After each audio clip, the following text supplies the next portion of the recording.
오늘날 가리켜서 꿈이 없는 시대라고 말합니다. 그 대표적인 예가 삼포세대라는 말이 있습니다. 삼포세대란 인간의 기본적인 꿈을 만들어주는 연애, 결혼, 출산 등 이 세 가지를 포기한 오늘날의 20대, 30대를 가리킵니다. 시장조사 전문기관인 마크로밀 앤브레인의 트렌드 모니터가 전국에 있는 만 19세에서 39세 성인 남녀 1000명을 대상으로 이와 관련한 설문조사를 실시한 결과 2030 세대의 65.7%는 자신들을 일컫는 삼포세대라는 표현에 동의한 것으로 조사되었습니다. 통계청 조사에 따르면 20대, 30대 성인 남녀 10명 중 4명이 삼포세대인 것으로 나타났습니다. 이들이 포기한 것으로는 결혼이 51.5%로 가장 많았습니다. 이어 연애 49.1%, 출산 39.6% 순을 차지하고 있습니다. 삼포세대 외에도 사포세대, 오포세대라는 말도 나오고 있습니다. 스펙 쌓기와 일자리 전쟁에 치여서 인간관계까지 포기한 세대라 하여 사포세대라 부르기도 하고, 내 집 마련을 포기한 세대라고 하여 오포세대라고 부르기도 합니다. 이외에 낙타세대라는 말도 회자되고 있습니다. 대학 졸업 후 일자리를 구하는 것이 낙타가 하늘구멍을 통과하기만큼 어렵다는 의미에서 나온 용어입니다. 일본에서는 이들 세대를 사토리 세대라고 부릅니다. 우리말로는 득도의 세대, 깨달음의 세대라는 그런 뜻을 지니고 있습니다. 사토리 세대는 지난 20년 동안 일본의 거품 붕괴 휴유증과 장기 불황을 온몸으로 느끼며 유년기와 청소년기를 보낸 10대와 20대 초중반 세대를 말합니다. 즉 일본에서 어떤 꿈과 목표도 실현하기 어렵다는 것을 너무 일찍 깨달아버린 그런 세대를 말하는 것입니다. 이들 세대의 특징은 깨달음에 도달한 성직자들처럼 소비에 무관심한 삶을 살아갑니다. 그래서 그들은 자동차를 사려 하지도 않습니다.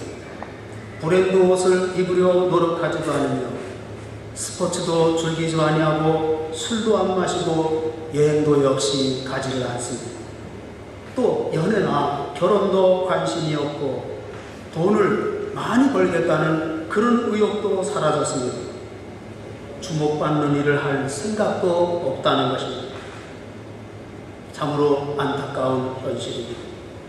비전을 잃어버린 세대, 비전이 사라진 청년, 상상만 해도 끔찍하지 않을 수가 없습니다. 청년이 살아야 미래가 삽니다. 청년이 비전을 펼쳐야 국가의 미래가 있습니다. 그러나 오늘의 현실은 그렇지 못한 것이 사실입니다. 인생에 있어서 비전을 갖고 산다는 것, 그것은 참으로 축복이 아닐 수 없습니다. 성경은 비전을 강조합니다. 요사이 비전이란 말이 하나의 유행처럼 사용되고 있습니다. 그러나 많은 사람들이 그 정확한 뜻을 모른 채 사용하고 있기도 합니다. 무슨 뜻인지도 모르고 비전 한다는 말입니다. 비전이란 말은 글자 그대로 본다는 뜻입니다. 미래를 내다본다는 그런 뜻입니다. 미래를 내다보고 그 미래에 걸맞은 자기의 모습을 그려보는 것, 그것이 바로 비전입니다. 기독교 관점에서 비전은 믿음 안에서 하나님의 미래를 내다보는 것에서 출발합니다. 우리는 원래 앞을 내다볼 수 없는 존재들입니다. 하나님께서 보여주실 때만 볼 수 있는 그런 존재들입니다. 하나님의 미래를 내다보고 하나님의 뜻에 합당한 자기의 모습을 그려보는 것, 그것이 바로 비전입니다. 신앙의 사람은 비전의 사람입니다. 하나님은 그의 자녀를 비전의 사람으로 변화시켜 축복하십니다. 이 자리에 참석하신 우리 성도님들도 하나님의 비전을 여러분의 비전으로 발견하여 비전을 가지고 인생을 승리하시기를 주님의 이름으로 축복합니다. 아멘. 믿음의 선진들 역시 비전의 사람들입니다. 위대한 인물들을 살펴보면 그들의 인생에는 하나의 중요한 전환점이 있었습니다. 특별히 기독교적 전환점을 가져오는 신적 반전을 우리는 회심 체험이라고 그렇게 말합니다. 한번 따라서 해봅시다. 회심. 회심의 사건이 우리에게 일어난다는 말입니다. 회심은 가치 변화를 수반합니다. 나의 생각, 나의 고집, 나 중심의 가치에서 하나님 중심의 가치로 변하는 순간입니다. 어찌 보면 자기 가치의 상실을 가져오는 것 같지만 영원한 가치인 하늘 가치에 접붙여지는 놀라운 은총을 체험하기 시작합니다. 이러한 회심의 체험을 통하여 그들의 인생은 대반전을 이루기 시작합니다. 그래서 새 인생이 시작됩니다. 새로운 세계관이 형성되는 것입니다. 여러분 역시 이런 회심의 사건을 통해서 여러분의 인생이 새롭게 시작되었는 줄로 믿습니다. 그러므로 하나님의 비전의 사람으로 인생을 살아가게 되는 것입니다. 예수님의 비전이 나의 비전으로 승화됩니다. 나를 향한 예수님의 계획과 뜻이 나의 비전으로 체험하고 무지하는 놀라운 능력을 체험하게 되는 것입니다. 그런데 많은 사람들이 비전을 자신의 욕망을 이루기 위한 도구 정도로만 생각하는 경향이 많습니다. 그래서 비전을 야망으로 생각하며 달려가는 세상 사람들은 자신의 욕망을 이루는 목표 정도로 비전을 이야기합니다. 그래서 현 시대에 가장 오해되고 남용되는 말이 있다면 그것은 꿈과 비전이라는 말이라고 할 수가 있겠습니다. 여러분, 꿈은 자신의 야망과 욕망의 세계를 일컫습니다. 이러한 자신의 야망 또는 욕망을 비전과 혼돈하여 비전으로 사용하는 경우가 너무나 많다는 것입니다. 신앙의 사람은 자기 욕망의 꿈이 변하여 하나님의 비전을 품은 인생입니다. 지금까지 여러분의 꿈을 향하여 달려왔다면 이제 예수님 안에서 하나님이 나를 향한 그 비전을 발견하여 비전을 향하여 달려갈 수 있는 축복되는 종이 여러분 가운데 넘쳐 흐르기를 주님의 이름으로 축원합니다. 기독교인이라고 하면서도 비전과 야망을 구별하지 못함으로 하나님의 선하시고 기뻐하시고 온전하신 뜻, 그분의 소원을 이루어드리지 못하는 경우가 얼마나 많은지 모릅니다. 그렇습니다. 꿈과 비전을 구별해야 됩니다. 꿈을 이루고자 하는 야망은 내 자신으로부터 나오고 나 중심적이며 내 자신이 동기부여를 하는 것을 보게 됩니다. 그렇기 때문에 야망이 이루어지면 결국 내 자신이 영광을 받을 수밖에 없는 것입니다. 그러나 비전은 하나님으로부터 나오고 하나님 중심이며 하나님을 통하여 성령님의 능력이 힘입어 동기부여를 받게 되는 것입니다.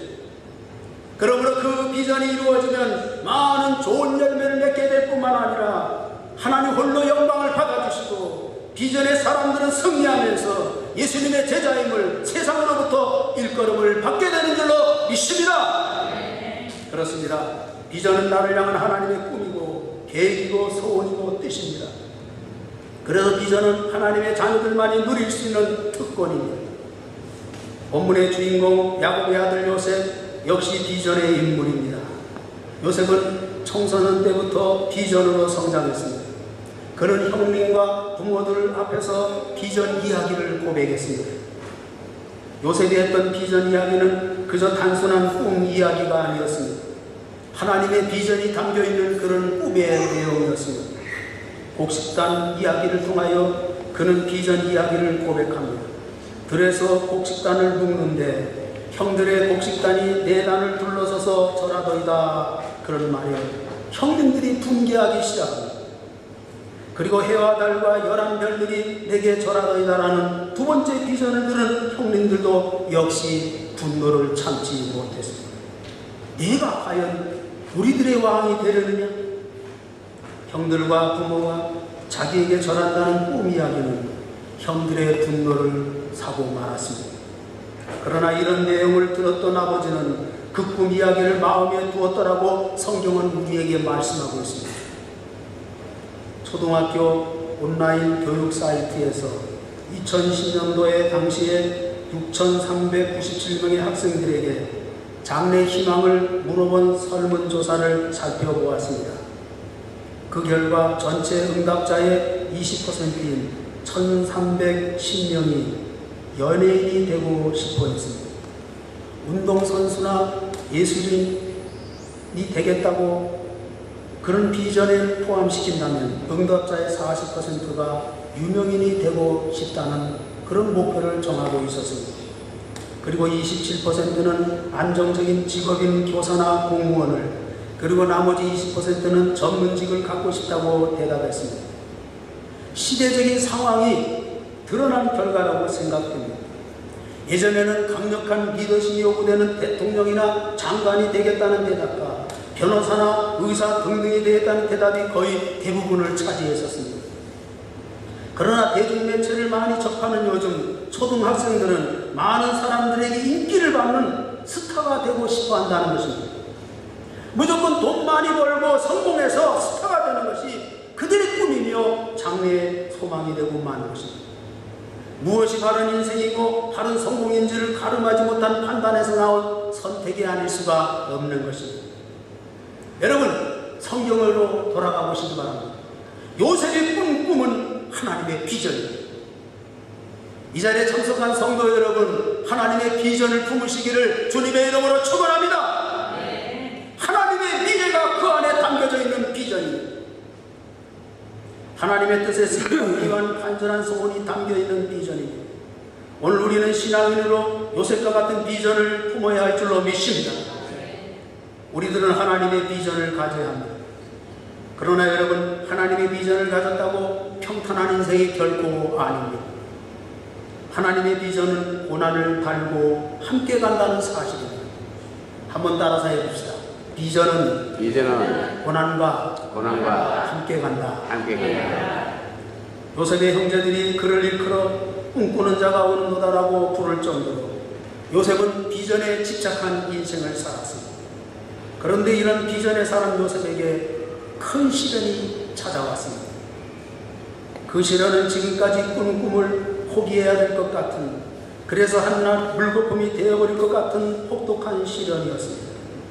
자신의 힘으로는 도저히 헤어나올 수 없을 것 같은 저 절망의 구렁텅이로 밀어넣는 그런 시련이었습니다. 여러분, 비전의 사람도 고난을 피할 길이 없습니다. 수월한 방법으로 비전을 이룬다고 생각하지 마십시오. 하나님과 함께한 비전은 어떠한 고난이 있다 할지라도 고난을 극복하며 능히 승리하게 될 줄로 믿습니다. 이러한 요셉의 인생을 보면서 우리는 우리 인생에 닥치는 여러 가지 환난이나 역경이 우리에게 어떤 의미를 주는지를 깨닫도록 만드는 것입니다. 옛날 어느 유대인 랍비가 다른 지방으로 여행을 떠났습니다. 그는 당나귀 한 마리와 닭 한 마리 그리고 등잔 한 개를 갖고 여행을 떠났습니다. 어떤 마을에 도착했는데 유태인이라고 그를 여관에서 재워주지도 않았습니다. 하는 수 없이 그는 숲속에서 유숙하게 되었는데 슬프고도 처량한 생각이 들었습니다. 게다가 거센 바람이 불어와서 그만 등잔불이 넘어져 하나밖에 없는 등잔이 깨져버리고 말았습니다. 캄캄한 숲속에서 밤중이라 아무것도 볼 수가 없었습니다. 마음이 심란했지만 그래도 그는 이렇게 고백했습니다. 세상 만사 하나님이 주관하시는데 어련히 알아서 하시려니. 그 밤에 또 다른 사건이 벌어집니다. 밤사이에 들짐승들이 닭을 물어가고 도둑이 나타나서 당나귀마저 훔쳐가고 말았습니다. 아침에 일어나서 그 사실을 알게 된 것입니다. 너무나 기가 막혔지만 그래도 그는 이렇게 고백했습니다. 세상 만사 하나님이 주관하시는데 어련히 알아서 하시겠지. 그런데 나중에 들려온 소식입니다. 간밤에 도적대가 마을로 침투해서 주민을 모두 학살해버린 사실을 알게 되었습니다. 더욱이 그가 묵고 있던 그 숲속으로 통과에 지나갔다는 사실이었습니다. 등불이 꺼졌기 때문에 아무것도 보이지 않아서 도적대들이 그냥 지나갈 수 있었다는 것입니다. 그리고 닭과 당나귀가 없으니 아무 소리가 나지 않아서 안전할 수 있었다는 것입니다. 그 랍비는 새삼 하나님의 섭리에 감탄해서 또 이렇게 고백합니다. 세상 만사 하나님이 주관하시는데 어련히 알아서 하셨겠지.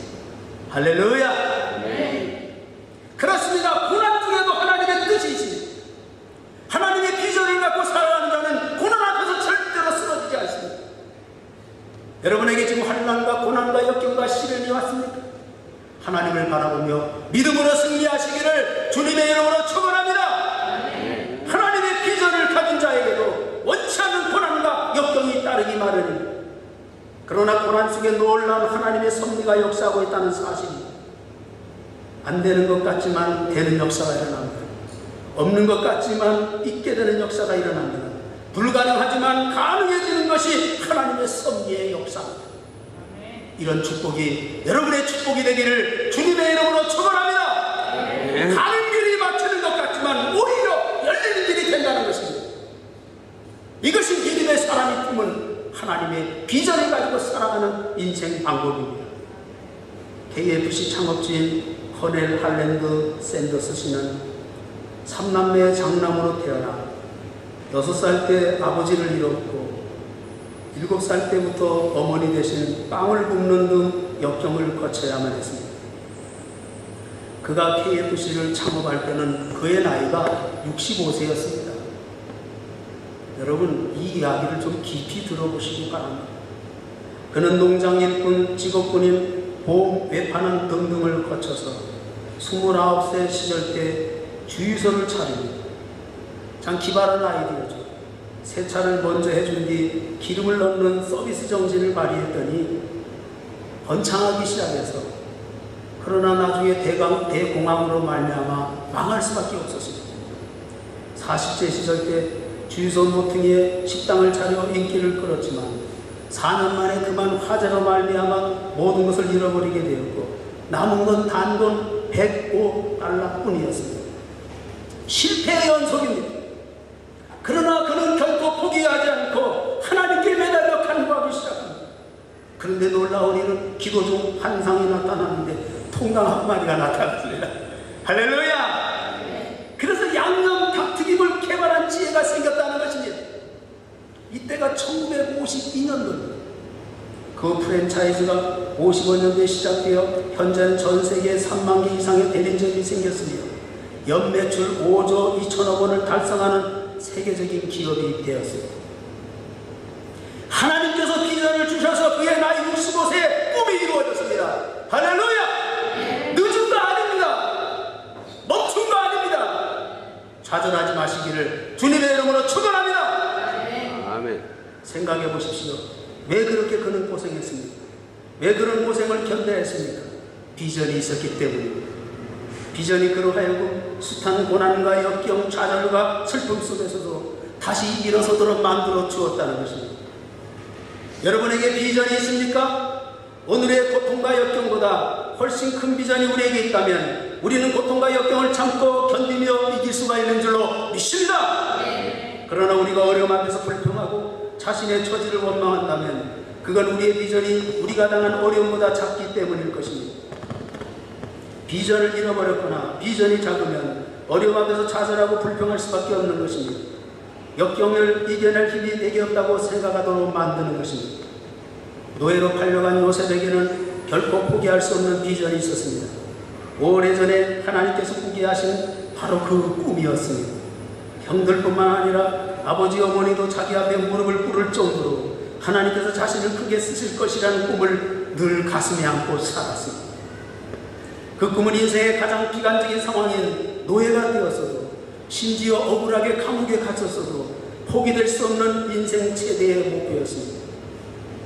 하나님은 오늘도 우리에게 당신의 비전을 보여주십니다.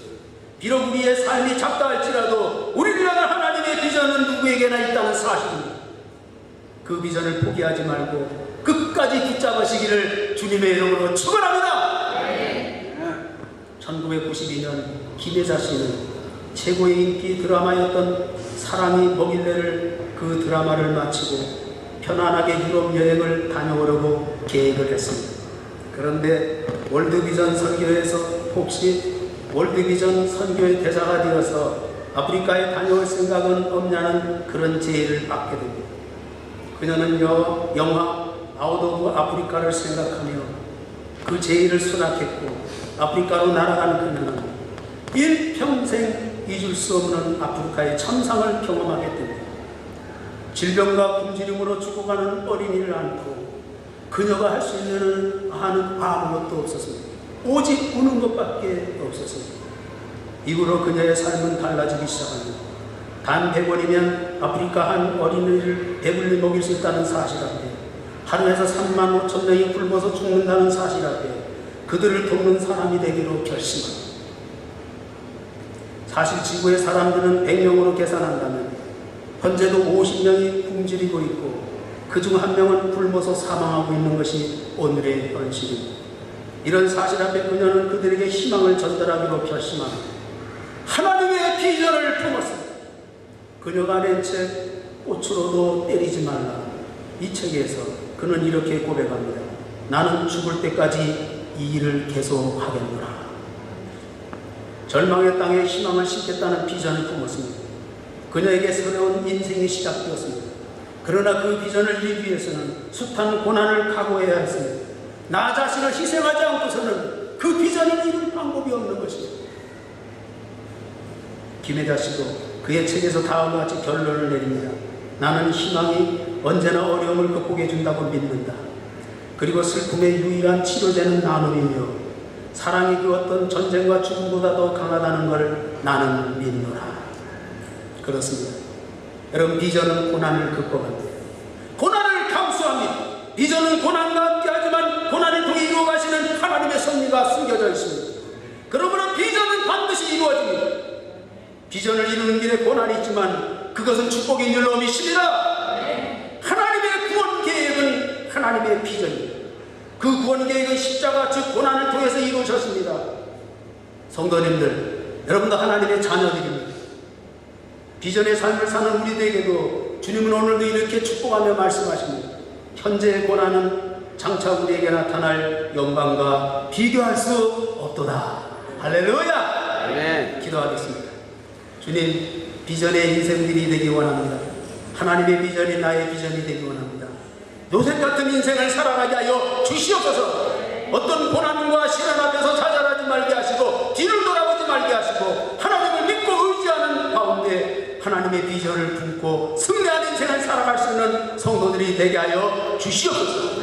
이 땅에 보내주신 하나님의 뜻이 있는 줄 믿습니다. 어려움 앞에 굴복하지 말게 하시고 일어서게 하시고 하나님의 비전으로 승리하는 성도들이 되게 하여 주시옵소서. 예수님의 이름으로 기도하옵나이다. 아멘.